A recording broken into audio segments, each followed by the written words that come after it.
America, I'm angry. Why? Because all of my fellow Americans seem to hate each other way too much. Why is this happening? I shout nightly from atop the highest peaks in our great land. Luckily, I already know the correct answer to my very important question. If I had to describe America's constant friction in a single word, I would say tribalism. But if I had to describe it in a bunch of different words, it would be the following rant. One of the things I hate most in this world is okra. It's not good, even if you fry it. Sorry, Southerners, but like most things, you have it wrong. I would be able to argue with you for 24 hours a day for 10 straight years on the subject, and I of course would win. Mostly because I'm immortal and you would keel over from lack of food because I'm not feeding you during our debate. However, just because I don't like okra doesn't mean I hate everyone who does. I will admit that hating okra is a terrible analogy for supporting trans rights and things of that sort, but bear with me, I didn't have lunch. But I also do support trans rights as well as the existence rights of all of my fellow Americans. And as a side note, can we as a people finally admit that homophobia and transphobia do not exist? Careful. What I mean is that a phobia is something like fear of heights, small spaces, or spiders. So unless you think a member of the LGBTQ community is going to jump out and bite you in the butt or something, you're just a bigot.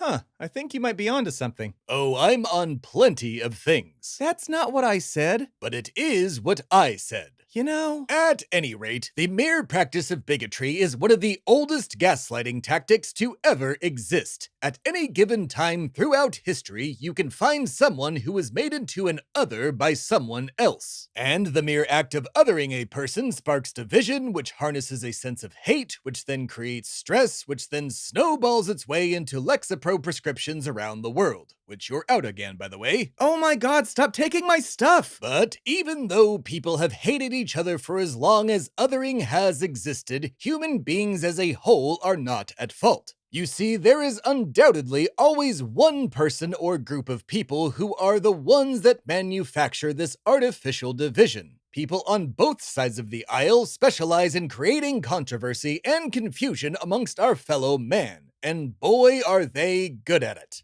Or girl. Right there. That's what I'm talking about. Oh, I was joking. Well, your dumb joke aside, not too long ago, the left wing of these United States seemingly became the language police overnight and demonized anyone who had not caught up to the new terminology fast enough. Granted, that doesn't mean that the left and those with common decency weren't correct in wanting our language to evolve as a society, but there have been plenty of people who like to virtue signal their way to social media fame without first looking into the metaphorical mirror, and it was all the right-wing leadership and their othering experts needed to latch on, make up controversy, and continue to put a wedge between Americans. Organizations like Fox News, along with people like Donald Trump and the rest of the Republican leadership, began to tell everyone who would listen that the left hates them for the way they speak and their beliefs. They told them that they, the silent majority, were the real God-fearing Americans, and that since the demonic left now hates them, the left also must hate God and America.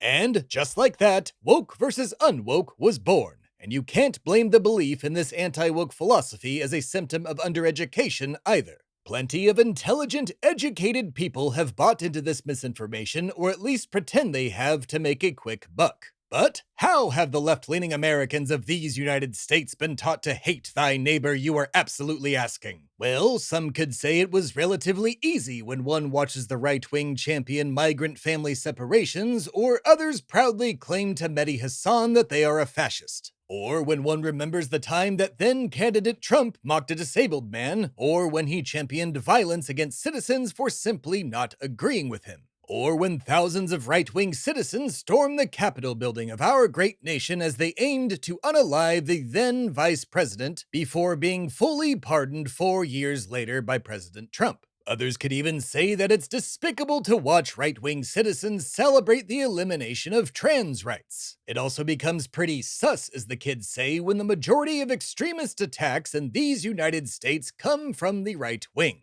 One might also say that aligning yourself with a political party that regularly gets support from a specific clan of people should be reason enough to at least question your quote-unquote real American values a little bit. And yes, one could even speculate that consistently voting for a political party that defunds healthcare and food stamps should be some sort of morality wake-up call for the majority of people. Then there's the burning of food and contraceptives meant for foreign aid.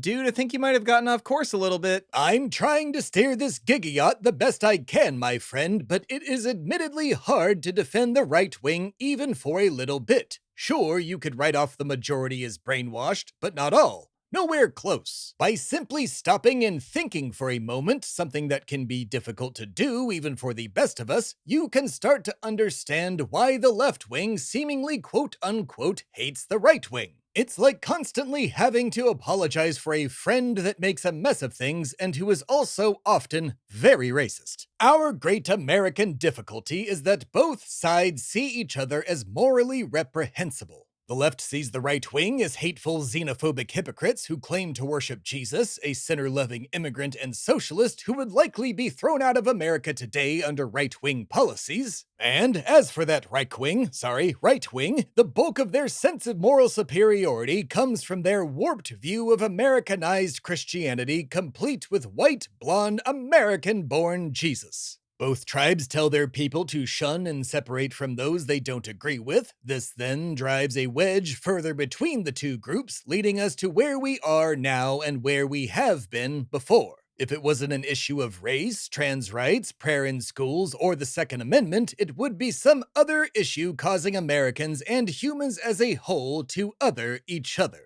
Is there a solution in here somewhere? Indeed, my friend, and those screaming at their screens. All you need to do is simply take away the power of those who really hate America. Those who would divide you for their own gain. Those who would place their own interests above you, the people. Strip these monsters of their sense of supremacy by simply talking to your neighbor and making friends wherever you go. Find something in common with everyone you meet and build from that. Remember, my friends and fellow Americans, even after MAGA has fizzled out and wandered back into the fringes, and it will do that eventually, we will still have to live with each other. No matter what side you are on, you must provide grace for those whom you do not agree with. Maybe you can pull them into the light, and if you can't, then trust me when I say that one day their worldview will come crashing down.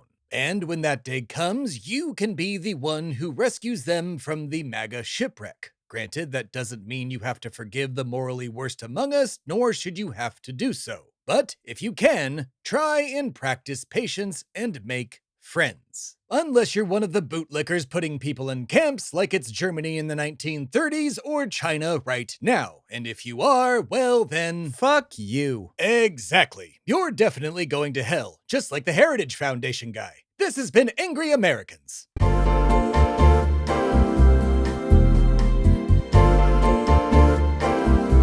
It's America, the podcast.